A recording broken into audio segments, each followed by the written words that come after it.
మా నీహారిక నిర్మించిన 'కమిటీ కుర్రోడు' చిత్రం ఆగస్టు 9న రిలీజ్ అవ్వబోతుంది. ఆ సినిమాని మీ అందరికంటే నేను ముందే చూడటం జరిగింది. చాలా బాగుందనిపించింది. Very impressive. Niharika multi talented. మంచి ఆర్టిస్టే కాదు, ఒక నిర్మాతగా కూడా మంచి అభిరుచి ఉంది. అలాగే లేటెస్ట్ ట్రెండ్స్ తెలుసుకుంటూ ఆడియన్స్ టేస్ట్‌కి తగినట్లుగా ఫిల్మ్స్‌ని ప్రొడ్యూస్ చేయటం కూడా తనకు తెలుసని నా నమ్మకం.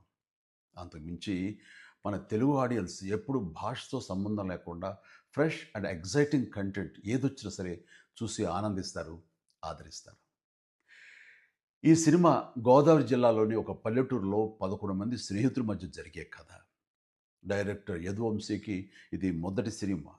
ఈ సినిమాకి స్టోరీ, స్క్రీన్ ప్లే, దర్శకత్వం అన్నీ తానే చేశాడు. ఈ సినిమాతో చాలామంది కొత్త నటీనటులు పరిచయం అవుతున్నారు.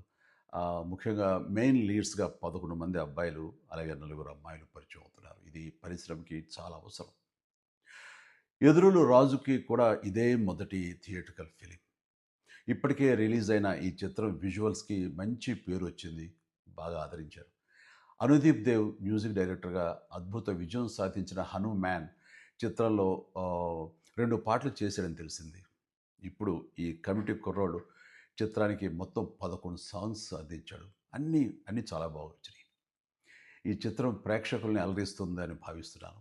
వీళ్ళందరి కృషికి, టాలెంట్‌కి తగ్గ గుర్తింపుని, రివార్డ్స్‌ని ఈ సినిమా సాధిస్తుంది, అందిస్తుందని ఆశిస్తూ 'కమిటీ కుర్రోళ్ళ' టీమ్ అందరికీ ప్రత్యేకించి మా నేహార్‌కు all the very best. God bless you.